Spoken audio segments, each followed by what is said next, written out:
কোরআন প্রেমিক এক মেয়ের কাহিনী। একটা মেয়ে ছিল, সে কোরআন তেলাওয়াত করতে খুব ভালোবাসতো। সময় পেলেই সে কোরআন তেলাওয়াত করত। তার ব্যাগে সবসময় ছোট্ট একটা কোরআন শরীফ থাকতো। গাড়িতে বসেও সে কোরআন পড়তো। তার তেলাওয়াত এত মধুর ছিল যে কোনো পাষাণ ব্যক্তির মন গলে যেত। রাত্রে যখন ঘুম ভাঙত তখনই কোরআন পড়তে শুরু করত। একদিন হঠাৎ করে মেয়েটি মারা যায়। মেয়েকে হারিয়ে তার মা পাগল হয়ে যায়। হঠাৎ একদিন রাত্রে তার মা তার মেয়েকে স্বপ্নে দেখে এবং তার ঘুম ভেঙে যায়। এবং হঠাৎ করে তার মা তার মেয়ের রুম থেকে কান্নার আওয়াজ শুনতে পান। তিনি ভয়ে সেই ঘরে যাননি। পরের দিন সকালে মেয়েটির বাবাকে তিনি খবরটি জানালো, কিন্তু সে বিশ্বাস করে না।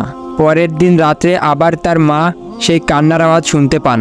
তারপর মেয়েটির বাবাকে ডাকেন। মেয়েটির বাবাও সেই আওয়াজ শুনে ভয় পেয়ে যায়। তারপর সকালে এই ঘটনাটি মসজিদের ইমামের সাথে বলল। ইমাম সাহেব এই ঘটনা যাচাই করার জন্য ওই মেয়ের বাসায় এক রাত থাকেন। রাত 1টা বাজতে না বাজতেই সবাই সেই কান্নার আওয়াজ শুনতে পেল। মনে হচ্ছিল অনেকে মিলে কান্না করতেছে। তখন ইমাম সাহেবও কেঁদে দিল। ইমাম সাহেব বলল, তোমরা ভয় পেও না, এটা হলো ফেরেশতাদের কান্নার আওয়াজ। মেয়েটি প্রতিদিন রাত্রে এই সময় কোরআন তেলাওয়াত করত, যা শুনে ফেরেশতারা এখানে আসতো। মেয়েটি মারা গেছে।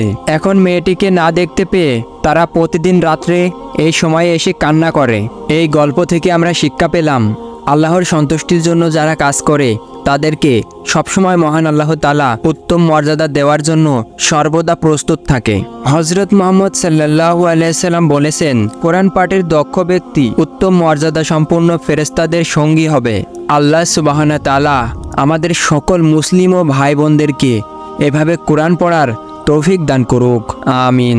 বন্ধুরা, এই ভিডিওটি আপনাদের কাছে কেমন লেগেছে? আপনাদের মূল্যবান বক্তব্যটি কমেন্ট বক্সে লিখে যান।